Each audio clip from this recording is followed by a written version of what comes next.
नमस्ते दोस्तों, welcome back to my channel. तो दोस्तों कैसे आप सब, उम्मीद करते हैं सभी अच्छे होंगे और मैं यहाँ पे ठीक हूँ। और यहाँ पे देखिए मेरा बच्चे हैं जो खेल रहे हैं दोनों जने। अभी शाम हो रही है, शाम की 6:30 बज रही है। तो दोस्तों आज है ना मेरा लाइट बहुत ज़्यादा झपझप झपझप कर रहा है। पता नहीं ऐसा क्यों कर रहा है, शायद ये प्लम्बर को दिखाना पड़ेगा। बहुत ज़्यादा मतलब ऐसा कर रहा है, कुछ भी नहीं कर पा रही हूँ, बार बार मैं बहुत परेशान हो रही हूँ। तो चलिए दोस्तों शुरू करते हैं थोड़ा आगे की बातें, वो भी आपके साथ।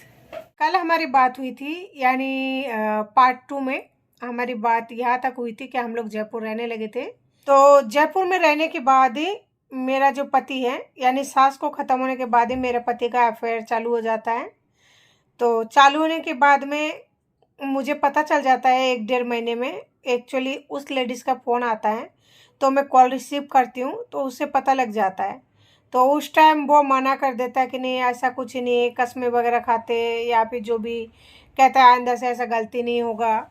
जो भी उनको मतलब मनाने के लिए करना होता है तो वो सारे रस्में कस्में खा पी के मतलब बोलते हैं कि हाँ आज के बाद ऐसा गलती नहीं होगा, मुझसे पहली बार ऐसी गलती हो गया, माफ़ कर दो। इंसान भटक जाता है अपनी राह, तो क्या उसे माफ़ नहीं करना चाहिए। और मैं भी भटक गया था और मुझसे गलती हो गई। पता नहीं उस लेडीज़ ने ऐसा क्या कर दिया था, क्या खिला दिया था मुझे, जो है ना मैं उसके बिना नहीं रह सकता था। उसके बिना मतलब पागल सा हो जाता था। उसके घर जाने से, उनके घर में खाना खाने से ऐसा हुआ। फिर एक दिन मैंने सोचा कि है ना दोपहर का टाइम था, मैं काम कर रही थी, तो ऐसे माइंड में आ गया। तो मैंने उनसे बहुत ही प्यार से पूछा, मतलब बहला फुसला कर। मुझे तो पता था कि एक औरत सब कुछ बर्दाश्त कर सकती है लेकिन दूसरी औरत कभी बर्दाश्त नहीं कर सकती है। तो मुझे भी उतनी तकलीफ हो रही थी जितना किसी और औरत को होती। तो दिल पर पत्थर रख के मैंने उनको बहला फुसला कर पूछा। तो अगला ने मुझे क्लियर बोल दिया कि ना हाँ मेरे उसके साथ संबंध था लेकिन अब नहीं है। तो मैंने बोला कि आप उनको पैसा उसे देते थे क्या? तो कहता है घर का आधा राशन उसका मैं ही डलाता था, मैगी महीने भर का। तो सोचिए महीने भर का कम से कम 4 मतलब 3-4 किलो मैगी आता है। एक पैकेट आता है बड़ा, जो हमारे घर ये लेके आते थे, मुझे मैगी पसंद था इसलिए। तो वही चीज़ सेम उसके लिए भी जाता था, मेरे यहाँ पे आता था। और राशन पानी वो बंदा मुझे जितना राशन पानी मतलब देते थे उससे भी बढ़ा देते थे। तेल राशन मसाला यानी घर का जो भी सामान होता है ना, आधा आधा बंटवारा करके वो आधे तो उधर देते थे और आधे यहाँ पे देते थे। तो वो पैसा देना बंद कर दिया घर पे, क्योंकि अगर एक इंसान दो दो घर चलाएंगे तो पैसा कहाँ से देगा? स्वाभाविक सी बात है। और वो इतना ज़्यादा भी मतलब कमाता नहीं है कि दोनों घर का खर्चा अफोर्ड करें। और मेरा बच्चा उस टाइम छोटा था, मतलब मैं छोटा तो क्या, उस टाइम सोनू पेट में था मेरा बड़ा वाला लड़का। 3-4 महीने का था और फिर भी मैं जॉब करती थी उस टाइम। लेकिन देखिए किस्मत की। तो फाइनली इसी तरह मेरी प्रेगनेंसी आगे बढ़ती गई और मेरी प्रेगनेंसी में बहुत ही ज़्यादा प्रॉब्लम हुई थी पहले डिलीवरी में। सोनू के टाइम पर, उस टाइम मुझे ब्लीडिंग की प्रॉब्लम हुई थी। अगर आप लेडीज़ हो तो आपको पता होगा ब्लीडिंग की प्रॉब्लम क्या होती है। एक लेडीज़ जब प्रेग्नेंट होती है तो उसके हर महीने में जो प्रॉब्लम होती है वही प्रॉब्लम मतलब बच्चा पेट में होने के बावजूद भी रेगुलर चालू था। तो डॉक्टर ने बोला था 9 महीने तक आपको बेड रेस्ट करना पड़ेगा। तो आप समझ सकते हैं, एक तो शादी के इतने साल बाद मतलब बच्चा मैंने खुद ने चाहा और मेरी इच्छा से हुई थी। तो उसके पापा ने तो कभी बोला भी नहीं था कि मुझे बच्चा चाहिए, या फिर मतलब जो भी बच्चे के लिए कुछ सोचना, कभी बात करना या फिर वैसी वाली फीलिंग, तो उनका तो कभी मतलब मैंने देखा नहीं और उन्हें बोला भी नहीं। तो मैंने सोचा क्यों ना, जब हर चीज़ मैं ही डिसाइड करती तो फिर क्या दिक्कत है। और पति पत्नी है, उनके बीच में ऐसी कोई बात होती नहीं जो छुपी हुई होती हो। मेरा मानना ये था कि कोई बात नहीं, मतलब कुछ आदमी होते हैं जो बोल देता है, कई होता है जो नहीं बोल पाता है।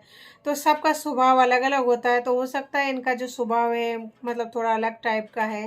तो इस वजह से मैंने मतलब इतना ज़्यादा वो नहीं दिया। और मेरी प्रेगनेंसी बढ़ती गई और मेरा जो समस्या थी वो भी दिन ब दिन बढ़ती गया। और डॉक्टर ने बेड रेस्ट बोला था, तो मैं कुछ भी काम मतलब भारी का नहीं कर पाई।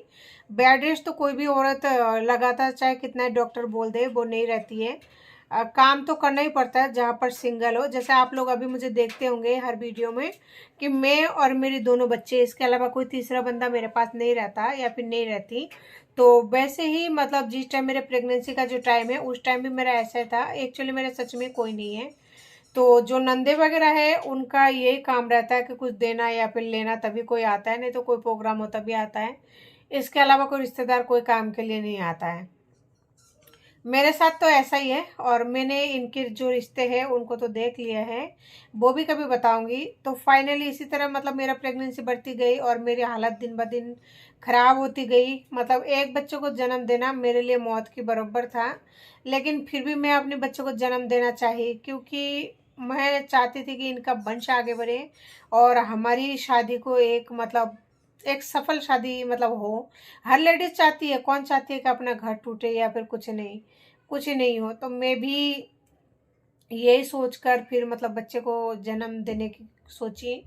और इधर उसके पापा का जो लव स्टोरी थी तो वो अपना परवान चढ़ता गया और इधर मैं प्रेगनेंसी में जूझती गई।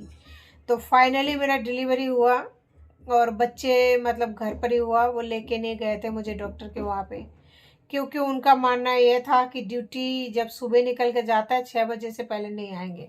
चाहे कुछ भी हो, क्या फर्क पड़ता है दर्द होता है तो सही भी होगा, अगर तकलीफ हो रही है तो सही भी होगा, तो इसमें छुट्टी करके आने से क्या होगा, कुछ नहीं होगा ना। तो इसीलिए फिर प्रेगनेंसी में मैं अकेली रही। और मेरी जो डिलीवरी है तो मेरी खुद का, क्या कहूँ कि खुद का मतलब खुद के दम पर, या ऐसा कह सकते हैं आप। कोई नहीं था, मैं खुद अकेली थी और घर पर ही हुआ। और आप समझ सकते हैं एक लेडीज आज के टाइम पर घर पे बच्चे को जन्म देती है, लेकिन किस मुश्किल में और कितनी मुसीबत में दे सकती है। तो फाइनली सोनू का डिलीवरी हुआ, लेकिन वो बंदा जो है उनका कंटिन्यू चालू था और इधर सोनू बड़ा होता गया और उनका लव स्टोरी मतलब बढ़ता गया।